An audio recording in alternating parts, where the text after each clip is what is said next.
Diqqat! Turkiyadagi O'zbekiston fuqarolari diqqatiga! Darhol xabardor bo'ling, vaziyat o'ta jiddiy. Assalomu alaykum, hurmatli tomoshabin, kanalimizga xush kelibsiz.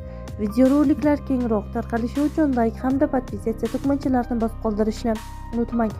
Shoshmang, bu yolg'on emas, bu asl haqiqat. Ko'rib turganingiz, osilib qolgan qorinni hozir bir zumda hech qanday operatsiyalarsiz ketkazishni yo'lini o'rgataman. Buni o'z ko'zingiz bilan ko'rasiz va shokka tushib qolishingiz mumkin. Ko'rib turgan narsangiz bu original Kolumbiya lateks korsetlarimiz. Sizlarga buni e'tiboringizga havola etayotganimning sababi hech qanday operatsiya, millionlab pullar sarflamasdan bor yo'g'i arzon va bir necha so'm evaziga shu korsetni buyurtma qilib olishingiz mumkin. Natijasini o'z ko'zingiz bilan videorolikda ko'rib turibsiz. Xuddi mana shunaqa natijaga erishishni xohlasangiz, hoziroq Kolumbiya original lateks korsetlarimizni bizga murojaat qilib buyurtma qilishingiz mumkin. Qayerdan murojaat qilay deb savol tug'ilgan bo'lishi mumkin. Albatta, bizni raqamlarimizga qo'ng'iroq qiling yoki bo'lmasa biz bilan Telegram orqali bog'lanishingiz mumkin. Yana bir necha suratlari va qanday ko'rinishda bo'lishlarini, ya'ni real yana rasmlarni tashlab beramiz. Bizni Kolumbiya original lateks korsetlarimizning sifatiga 100% kafolat beramiz. Korsetlarimizni bemalol bir necha yil davomida taqishingiz mumkin. Ya'ni o'zingiz xohlagan natijaga erishguningizgacha taqib yursangiz bo'ladi. Korsetlarimiz suvga chidamli, kir mashinada yuvsangiz ham bemalol sifatini aslo yo'qotmaydi. Sizlarga hoziroq buyurtma qilishingiz uchun ajoyib taklif berdim deb o'ylayman. Biz bilan 94 955 47 97 raqamlarimizga murojaat qilib bog'lanishingiz mumkin.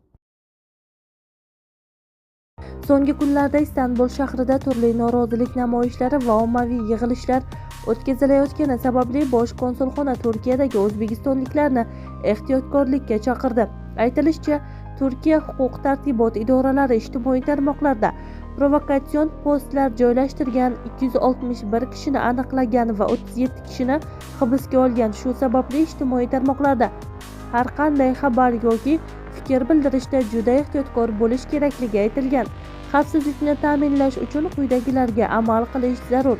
Har qanday norozilik namoyishlari, mitinglar va ommaviy yig'inlardan uzoqroq bo'lish, odam gavjum joylarga bormaslik va harakatlanish yo'nalishingizni oldindan rejalashtirish, ijtimoiy tarmoqlarda ehtiyotkorlik bilan harakat qilish, provokatsion xabarlar joylashtirmaslik va tarqatmaslik, rasmiy xabarlarga e'tibor berish va vaziyat bo'yicha yangiliklarni kuzatib borish, favqulodda holatlarda Bosh konsulxona bilan bog'lanish.